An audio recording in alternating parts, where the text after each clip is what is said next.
पवना धरण परिसरातील अतिक्रमण काढण्यासाठी जलसंपदा विभागाच्या वतीने मागील 2 महिन्यांपासून अतिक्रमण धारकांना नोटीस देण्यात आल्या। पवना धरण परिसरातील वारू गावातील हद्दीत कारवाई करण्यात आली। येथील गौरव मतरवाला या उद्योजकाचे बांधकाम पाडण्यात आले। स्थानिकांनी या कारवाईला विरोध केला आहे। आधी पुनर्वसन करा मगच कारवाईचा बडगा उचला। गेली 55 वर्षापासून धरणग्रस्त पुनर्वसनापासून वंचित असून या संदर्भात व न्यायालयात लढा देत आहेत। पुनर्वसन करावी या मागणीसाठी पाठपुरावा सुरू असून अतिरिक्त जलसंपादन जागेत आपल्या उपजीविकेचे साधन निर्माण करून या ठिकाणी व्यवसाय करीत आहे आणि या व्यवसायाच्या मुळावरती जलसंपदा विभाग येत असेल तर प्रसंगी आंदोलनाचा इशारा पवना धरणग्रस्त संघटनेने पाटबंधारे विभागाच्या अधिकाऱ्यांना दिला आहे।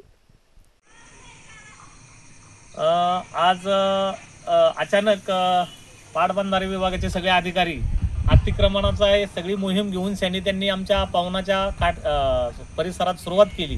तर मला एक सांगायचं याच्यात की आतापर्यंत शासनाला आम्ही प्रत्येक वेळेला सांगतोय की आमचं पुनर्वसन करा। आमच्या ज्या मागण्या आहेत आम्ही हायकोर्टात त्याची याचिका दाखल केली।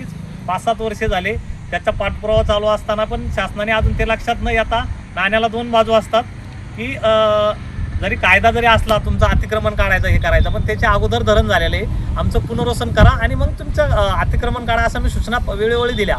आणि आत्ता आपला हा पवन परिसर हा पर्यटन म्हणून घोषित केलेला आहे। त्याच्यामुळे आमच्या शेतकऱ्यांना काय इथून पुढं पहिला व्यवसाय काहीच नव्हता, फक्त तुटपुंजीवर जमीन राहिलेली आहे त्याच्यातच उदरनिर्वाह करता आम्हाला शासनाने पूर्ण भूमिहीन केलेली आहे। म्हणजे गरज नसताना जमिनी संपादन करून त्या जमिनीवरच आम्ही उदरनिर्वाह करतोय आणि शासन आम्हाला उलट सांगतंय की अतिक्रमण म्हणून म्हणजे काही जमिनींचं पेमेंटही लोकांना मिळालेलं नाही। आम्ही कोर्टात त्याच्या सादर केले म्हणजे शासनाच्या बऱ्याच चुका असताना त्याच्यात आम्ही आता एक 5-7 वर्षापूर्वी कृषी पर्यटन म्हणून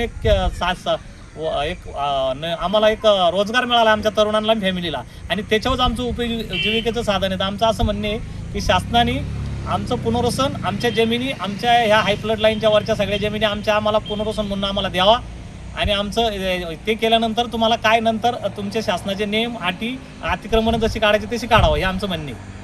गेले 60 वर्षापासून पवना धरणग्रस्त हे पवनेच्या पुनर्वसनाच्या संदर्भात वंचित राहिलेले। वेळोवेळी सर्व धरणग्रस्त एकत्र येऊन गेले 35-40 वर्षापासून हा लढा जिवंत ठेवला।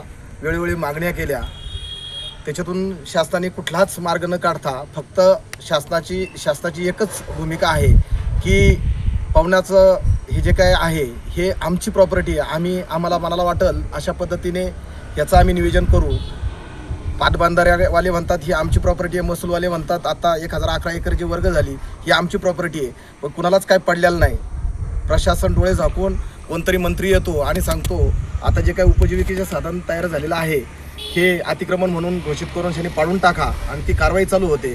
पण गेल्या 60 वर्षापासून जो प्रलंबित प्रश्न आहे त्याच्याकडे कुणीच लक्ष देत नाही। मंत्रिमंडळाचा हा जो काय अनागोंदी कारभार आहे ह्याच्यावरती पवना धरणग्रस्तांच्या मनामध्ये फार मोठा रोष आहे।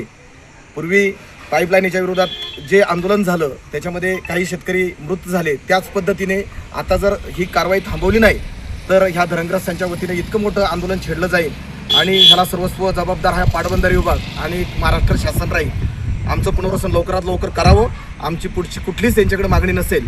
जे आम्हाला कलेक्टरने हे करून दिलेले 2+2 ह्याच मागणीवरती आम्ही कायम आहे आणि जोपर्यंत आमचं पुनर्वसन होत नाही तोपर्यंत कुठल्याही पद्धतीचं अतिक्रमण आणि कुठल्याच पद्धतीचं त्यांनी त्याच्यावरती हे करू नये, आमचे हक्क सांगू नये एवढी आमची प्रशासनाला आणि सर्व विभागाला विनंती आहे। आम्ही सर्व पवना धरणग्रस्त शेतकरी बांधव आज पवना धरण परिसरामध्ये पाटबंधारे विभाग तळेगाव एक कारवाई करत आहे।